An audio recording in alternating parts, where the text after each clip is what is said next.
তারাই আপনাকে খাম্বা বলেছিল, তারাই আপনাকে চুর বলেছিল, তারাই দেশনেত্রী বেগম খালেদা জিয়ার চরিত্র হনন করেছিল।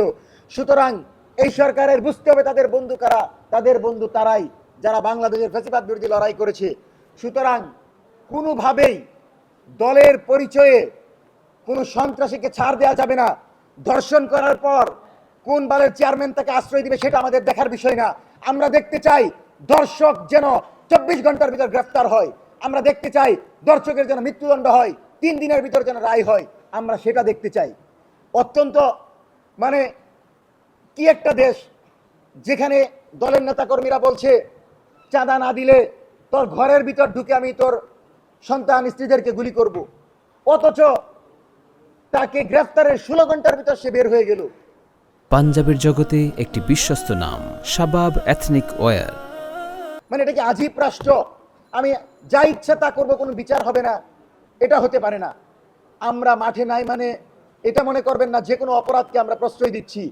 বিন্দু পরিমাণ নিরাপত্তা ব্যবস্থা যদি নাজেহাল হয়, যদি ধর্ষকের বিচার না হয়, যদি আওয়ামী লীগকে পুনর্বাসনের কোনো চেষ্টা করা হয়, তাহলে আমরা কিন্তু মাঠে আসব। তখন আমরা দেখব না কে আমাদেরকে কোন পরামর্শ দেয়। পরামর্শ দেওয়ার সময় এখন।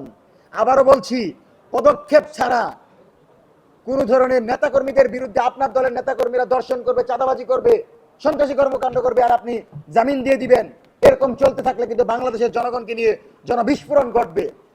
অত্যন্ত স্পর্শকাতর একটা বিষয়, আদালতের বিষয় বলতে চাই নাই। জুলাই গণঅভ্যুত্থানের পর আমরা যে জুলাই সনদ পেয়েছি, সেই সনদের বৈধতা নিয়ে রিট করা হয়। আরে দুর্ভাগা, তুমি আজকে প্রকাশ্যে বাংলাদেশে রাজনীতি করতে পারছো, হাইকোর্টে যেতে পারছো, যেই সন্তানদের রক্তের বিনিময়ে সেই সন্তানদের রক্তকে উপেক্ষা করে রিট করে এটাকে বৈধ অবৈধ বলতে চাও। যদি এটা অবৈধ হয় তাহলে তারেক রহমান অবৈধ হবে।